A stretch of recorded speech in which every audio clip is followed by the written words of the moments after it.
सिवान की समस्त जनता को दिल से प्रणाम। मेरा पीसी करने का मेन उद्देश्य है कि मैं आज अपनी सिवान की समस्त जनता से आग्रह, अनुरोध, अपील करना चाहता हूं कि मैं आपका बेटा, आपका भाई, आपका भतीजा सिवान लोकसभा क्षेत्र से जो चुनाव लड़ा हूं, उसमें मैं आपका आशीर्वाद चाहता हूं और एक बात कहना चाहता हूं कि सिवान में क्या सिंबल पे जो चुनाव लड़ेंगे वही सिवान के कर्ता धर्ता रहेंगे, वही सिवान के मालिक बन के रहेंगे। सिवान की राजनीति उन्हीं के हाथों में रहेगी जो किसी पार्टी, बड़े पार्टी के बदौलत कोई भी इंसान जो सिवान की व्यवस्था, सिवान के रोजगार, शिक्षा, स्वास्थ्य, ऐसी व्यवस्थाओं से कोई रिलेशन, कोई मतलब नहीं है, ऐसे नेताओं को आप चुनने का प्रयास करेंगे। मेरे कहने का मतलब है, मैं अपने जनता जनार्दन से पूछना चाहता हूं कि क्या सेवक कभी सिवान के लिए आगे नहीं बढ़ सकता है? सिवान के लिए कुछ करने की जिजीविषा, अलग इच्छा है तो उसे मौका नहीं मिलना चाहिए कि वैसे ही नेताओं को मौका मिलेगा जिनका आपराधिक इतिहास ऐसा है कि अंत ही नहीं है उसका। तो मैं हाथ जोड़ के आग्रह करूंगा कि आप सब सिवान के जनता जनार्दन, सिवान के भविष्य के लिए, सिवान के आगे बढ़ने के लिए, सिवान की शिक्षा को आगे बढ़ाने के लिए, सिवान के स्वास्थ्य व्यवस्था में सुधार के लिए हम आपसे हमेशा अपील किए हैं। आज अपील करने के लिए प्रेस कॉन्फ्रेंस रखे हैं कि सिवान का बागडोर आप ऐसे हाथों में ना जाने दीजिए जो सिवान की व्यवस्था को और बिगाड़ने का काम करे, जिसको सिवान से कोई मतलब नहीं, सिर्फ अपने आप से मतलब हो, अपने परिवार से मतलब हो, अपने व्यवस्था को बढ़ाने से मतलब हो। और कुछ आपने यहाँ पे क्या लिस्ट? देखिए, ये वायरल चल रहा है, 2 लिस्ट हमने देखा है सिवान में जो प्रत्याशी हैं। हम तो नाम नहीं रखेंगे। नहीं बताइए, खुल के बोलिए, किस किस प्रत्याशियों की लिस्ट वायरल हो? देखिए, शुरुआत है ओमकार मल सरैया की हत्या अपने मकान पर भगवा झंडा लगाने के कारण। यहाँ से शुरू होता है 1 से 2, 3, 4, 5 करके 21 है, 58, 57, 58, 59 हत्या, 59 हत्या है ये लिस्ट। ऐसा 59 हत्या का लिस्ट है। किसका ये लिस्ट है? सिवान की जनता से छिपा नहीं है। और एक लिस्ट है रामजी सिंह, मोहम्मदपुर लक्ष्मण सिंह, राम प्रताप सिंह, दरोगा मिश्रा, प्रदीप सिंह मुखिया, ऐसे करके एक से लेके स्वर्गीय कन्हैया सिंह गौरी के हैं, नथुनी बाबू, मोहन सिंह। ऐसे लग रहा है जैसे मैं कविता पढ़ रहा हूँ। ये किसी इंसान का नाम नहीं, जैसे लग रहा है कविता है। ऐसे लाइन से एक से लेके इधर है सत्येंद्र सिंह, डॉक्टर राजेंद्र सिंह राय, गुल्लू राय, शंभू बाबू, श्यामदेव भगत, राजाराम दुबे, अच्छेश्वर दुबे, ऐसे बहुत सारे नाम हैं जिनका ये लिस्ट है।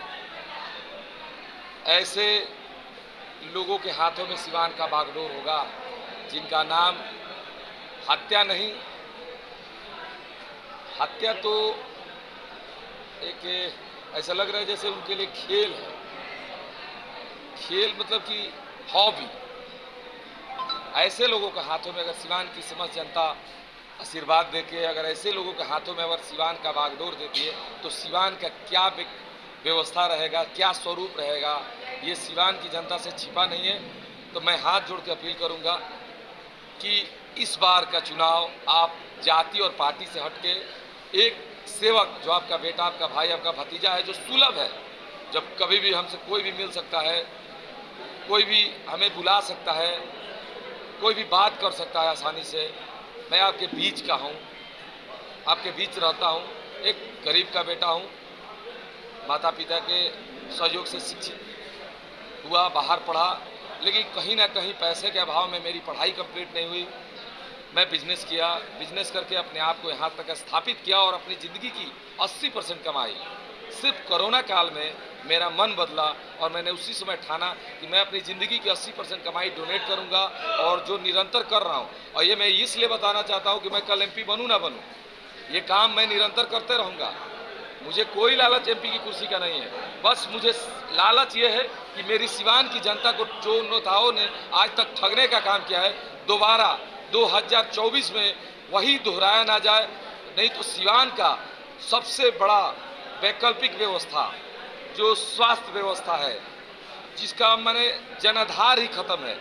आप जो जिनके पास व्यवस्थाएं है, जिनके पास रोजगार है, जिनके पास पैसे हैं, सिस्टम है, वो तो अपनी ज़िंदगी यापन अच्छे ढंग से कर रहे हैं, लेकिन कभी ज़मीन पे नीचे उतर के सोचने का प्रयास कीजिए उन लोगों का क्या होता होगा जो सक्षम नहीं है, जिनके पास पैसा नहीं है, जिनके पास व्यवस्था सिस्टम नहीं है। वो लोग आज के डेट में बीमारियों से मर रहे हैं। इतना सरकार कह रहा है कि हम बहुत व्यवस्था दिए हैं, आवास दे रहे हैं, आपको वृद्धा पेंशन दे रहे हैं, विधवा पेंशन दे रहे हैं, राशन कार्ड दे रहे हैं, आयुष्मान कार्ड दे रहे हैं, ऐसा सब कुछ सरकार दे रहा है। लेकिन मैं आपसे अपील कर रहा हूं कि ये मिल रहा है सरकार की तरफ से, लेकिन जिसे मिलना चाहिए, जहां तक पहुंचना चाहिए, नहीं पहुंच पा रहा है। उन जरूरतमंदों को ये व्यवस्थाएं सरकार की नहीं मिल पा रही है। इसका सिर्फ एक ही कारण है, नेतृत्वकर्ता सिर्फ कुर्सी पर आने तक जनता के लिए सोचता है, कुर्सी पर बैठने के बाद सिर्फ अपने बारे में सोचता है। इसका एक ही उद्देश्य है, अपने आप को बढ़ाना, अपने आप को स्थापित करना। और उन नेताओं के चलते वो लोग जिन्हें ये व्यवस्थाएं मिलनी चाहिए उन तक नहीं पहुंच पा रहा है। अपने आप को किस जगह पे देखते हैं? अब चुनाव का लगभग 2 दिन चुनाव प्रचार बच चुका है। देखिए, हम तो अपील यही करेंगे, हम जुमलेबाज तो नेता भी नहीं है और नेता भी नहीं, हम तो बेटा है, सेवक हैं। हम कहीं अपने आप को नहीं मानते हैं। ये चुनाव में जनता की राय पर लड़ा था, आज भी कह रहा हूँ कि जीवन की जनता की ही लड़ाई है, सीवान की जनता की ही जीत होगी। हम चाहते हैं कि सीवान का बागडोर ऐसे हाथों में ना जाए जो सीवान को वहाँ पहुँचाने का काम करे जहाँ सीवान पहले हुआ करता था, और आज भी सीवान वहाँ है जहाँ आगे नहीं है। यहाँ की शिक्षा व्यवस्था बहुत ही नीचे है, स्वास्थ्य व्यवस्था बहुत ही नीचे है, रोजगार तो है ही नहीं है। उसके बाद सिवान की जो भी व्यवस्थाएं हैं, जैसे मैंने संकल्प लिया है कि मैं सिवान को एक यूनिवर्सिटी दूंगा जिससे शिक्षा व्यवस्था में सुधार होगा, सिवान को स्टेडियम दूंगा जिससे खेल कूद की व्यवस्था बढ़ेगी, सिवान को अग्निशमन की गाड़ी दूंगा जिससे जो आग लगने की व्यवस्था है वो कम हो जाए, वो खत्म हो जाए।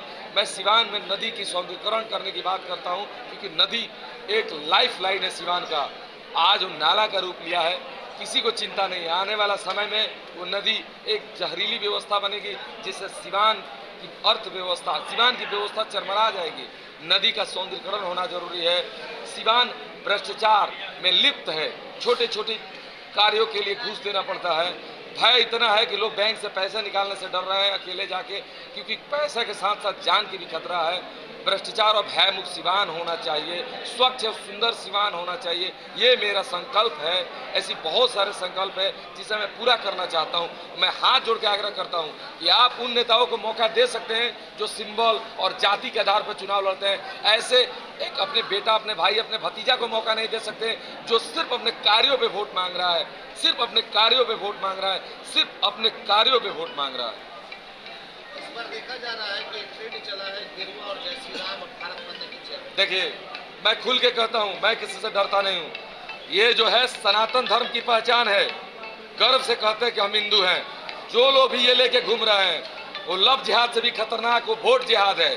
वोट जिहाद का मतलब होता है कि दूसरे जाति के आदमी रक्षा बांध के, गेरुआ ये गमछा लगा के, गेरुआ पगड़ी बांध के धर्म के आड़ में वोट मांगने का काम कर रहे हैं। तो सबको पता है कि वो सिर्फ 25 तारीख, कल 23 तारीख तक वो ये इसका इस्तेमाल करेंगे और उसको फिर निकाल के फेंकने का काम करेंगे। क्योंकि अगर वो इनको मानते हैं तो अपना धर्म परिवर्तन कर ले और धर्म परिवर्तन करके चुनाव में वोट मांगे, हमें कोई ऑब्जेक्शन नहीं होगा। लेकिन इसका इस्तेमाल गलत तरीके से जो हो रहा है नहीं होना चाहिए। हम तो हमेशा आग्रह करेंगे सिवान की जनता से कि वोट जिहाद को बढ़ावा ना दीजिए, नहीं तो आने वाला समय सिवान के लिए बहुत ही संघर्षशील रहेगा और सिवान के लिए, सिवान की आवाम के लिए, सिवान की जनता के लिए एक ऐसा विषाद पड़ेगा जिसमें सुरक्षा व्यवस्था, रहन सहन की व्यवस्था चरमरा जाएगी। ये सिर्फ पूजा के लिए इस्तेमाल किया जाता है, ये धर्म के लिए इस्तेमाल किया जाता है, ना कि वोट के लिए। और हम एक बार जरूर कहेंगे, लव जिहाद से भी खतरनाक है वोट जिहाद, क्योंकि वोट जिहाद जब इंसान वोट के लिए अपना धर्म बदल सकता है, सिर्फ वोट के लिए, तो धर्म मंदिर में बैठ के बदले, ना कि सिर्फ वोट के लिए बदले। वोट जिहाद से बचा पाएंगे सिवान को? हम तो अपील कर रहे हैं, हाथ जोड़ के अपनी सिवान की जनता से अपील कर रहे हैं कि आप समझिए कि कोई इंसान मुस्लिम अगर गेरुआ ले रहा है तो क्यों ले रहा है, हिंदू अगर टोपी पहनता है तो क्यों पहनता है, सिर्फ वोट के लिए। अगर उसे पसंद है जाति तो परमानेंट पहने ना, अगर हिंदू है तो टोपी परमानेंट लगाए मुसलमानों की तरह, अगर मुस्लिम है तो ये चुनाव नहीं हमेशा ये गेरुआ लगाए, अपने सर पे पगड़ी बांध के रखे। आप इसको वोट जिहाद कहते हैं। जब हम लव जिहाद के खिलाफ हैं तो वोट जिहाद के भी खिलाफ होना चाहिए। काम आपने राजनीतिक काम से शुरू की और फिर अंत में आते आते धर्म पर आ गए। कहाँ धर्म पे आ गए? हम तो आज भी जनता से अपने काम पे वोट मांग रहे हैं और लोगों के बारे में बता रहे हैं कि सिवान को ठगने के लिए लोग जाति नहीं बदल रहे हैं, जाति को रूप बदल रहे हैं। मुस्लिम भगवा पहन के वोट मांग रहे हैं और हिंदू टोपी पहन के वोट मांग रहा है, ये गलत है। इसके खिलाफ सिवान की जनता को खड़ा होना चाहिए और उनको फेंकने का काम करना चाहिए जो धर्म के नाम पे वोट मांग रहे हैं, धर्म को भड़कावा रहे हैं। कल के डेट में ये इसका इस्तेमाल जो हो रहा है, इसका इस्तेमाल अगर गलत तरीके से होगा तो ये सनातनी है, इसका अपमान होगा, भगवान का, श्री राम का अपमान। इसको तो बड़े नेताओं के द्वारा तैयार है, मोदी के साथ जाने के लिए तैयार है, तो आपको क्या आपत्ति है भाई? है ना आपत्ति? अगर 23 तारीख को चुनाव खत्म हो जाता है, 4 को रिजल्ट आ जाता है, कोई 6 तारीख को इसको अपना के दिखाए, सिर्फ 6 तारीख को कोई गेरुआ वस्त्र अपने पग पे रख लगा ले, 6 तारीख को ये जैसे मैं लगाए कोई लगा ले। अगर कोई मुसलमान आदमी अगर इसको 6 तारीख को लगाए तब मानता हूं कि वो सनातन को मानता होगा, तब मैं मानता हूं कि वो धर्म को मानता होगा। सिर्फ वोट के लिए इसको लगा लेना उचित नहीं है, सिर्फ वोट के लिए टोपी लगा लेना उचित नहीं है। हम धर्म के खिलाफ नहीं है, हम किसी जाति के खिलाफ नहीं है। हम कहते हैं कि आप कर्म पर वोट क्यों नहीं मांग रहे हैं, आप क्यों धर्म के भड़कावा दे रहे हैं? धर्म के खिलाफ है ये, सनातन का ये पहचान है, पूजा के लिए इस्तेमाल किया जाता है, हिंदू धर्म की ये पहचान है। यानी यह माना जाए कि ये जो लोग पहन रहे हैं, अभी कुछ दिन पहले एक प्रत्याशी द्वारा कहा गया था कि वो नकली लोग हैं, आप भी यही? अरे नकली और असली की बात नहीं कर रहा हूँ, नकली क्या है असली क्या है, इसकी पूजा के लिए इस्तेमाल कीजिए ना इसको। अगर मुसलमान इसको इस्तेमाल कर रहे हैं तो परमानेंट इस्तेमाल करें, अगर हिंदू टोपी पहन रहे हैं तो परमानेंट पहने, क्यों एक दिन के लिए इस्तेमाल करेंगे? जाति को भड़काने का काम कर रहे हैं ना, जनता को ठगने का काम कर रहे हैं, धोखा देने का काम कर रहे हैं। आज आप जोगी रूप में दिखाई दे रहे हैं, जिस तरीके से आर पार की बात करते हो कि हम तो शुरू से ही जोगी की बात करते हैं, हम तो जोगी के आवास, हम तो गोरखपुर से पैदा हुए हैं, हमारा बिजनेस, हमारी व्यवस्था, हमारा नाम, हमारा पहचान तो गोरखपुर से है। मैं तो जोगी का भक्त हूँ, ये तो सत्य है, आज थोड़े बोल रहा हूँ। मैं तो जब से सिवान में पैर रखा हूँ तब से एक ही बात दोहराता हूँ कि सिवान को गोरखपुर बनाऊंगा, गोरखपुर की तरह बनाऊंगा। मैं जोगी मॉडल पे काम करने वाला विचारधारा का आदमी हूँ और जोगी मॉडल पे ही काम करूंगा, और आदित्यनाथ जोगी मेरे रोल मॉडल है।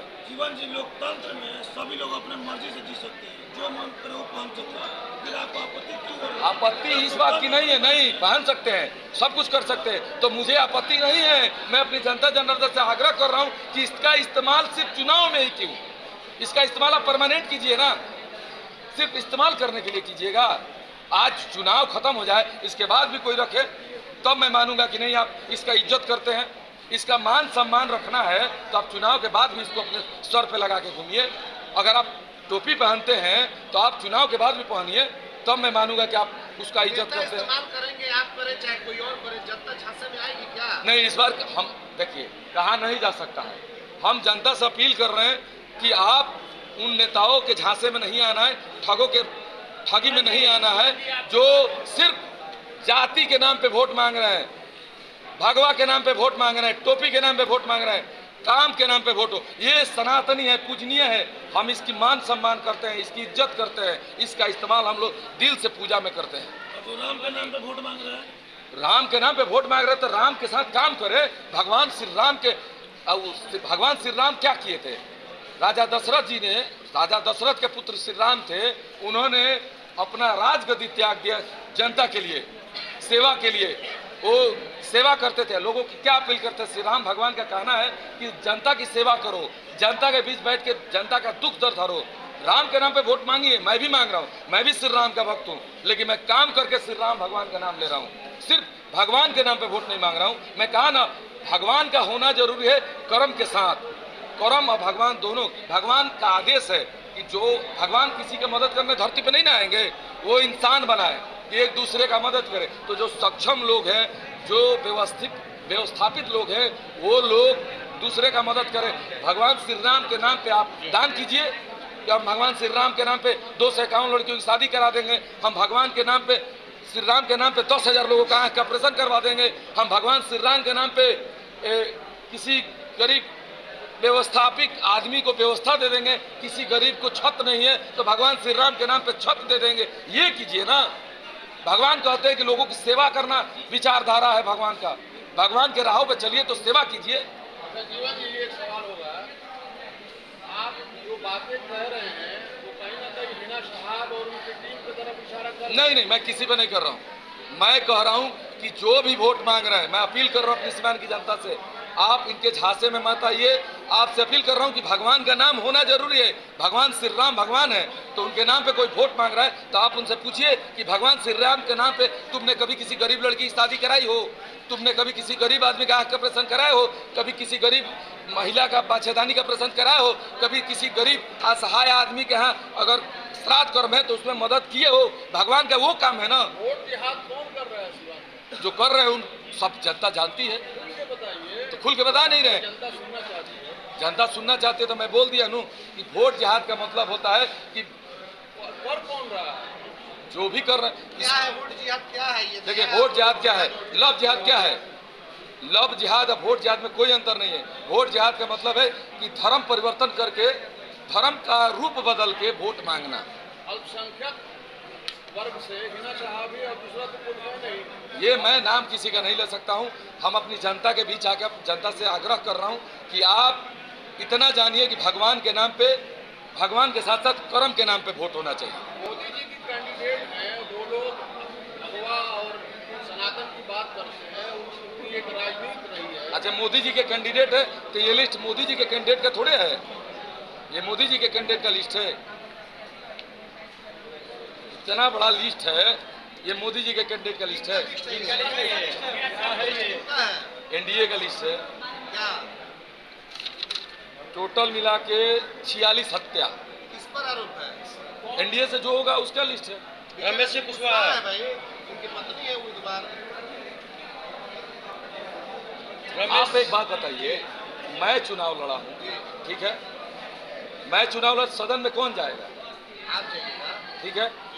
तो आपको क्या लगता है कि सदन में जाके जो आदमी को नाले, स्कूल, कॉलेज, शिक्षा, स्वास्थ्य सब वही ठप हो जाएगा? तो सिवान की जनता को क्या चाहिए कि देश में मोदी जी का होना जरूरी है, तो सिवान भी तो मजबूत होना जरूरी है। सिवान का होना भी जरूरी है। हम तो खुलेआम कह रहे हैं कि 400 पार है, तो 400 पार कहाँ है? 401 नंबर तो हम है ना। 400 पार का नारा है ना मोदी जी का, तो मैं खुल के कह रहा हूँ कि 401 नंबर पे मैं रहूंगा।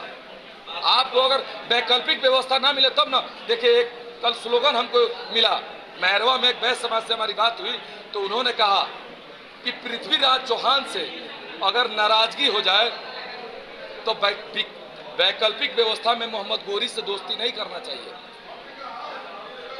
एक बात है सर कि जितने नहीं समझ में आया, पहले इस बात को ध्यान से सुनिए। हम अपील कर रहे हैं कि अगर पृथ्वीराज चौहान से नाराजगी हो जाए तो वैकल्पिक व्यवस्था में मोहम्मद गोरी से दोस्ती नहीं करना चाहिए। वही तो आप नहीं बता रहे, मोहम्मद गोरी है कौन सिवान से? सबको पता है।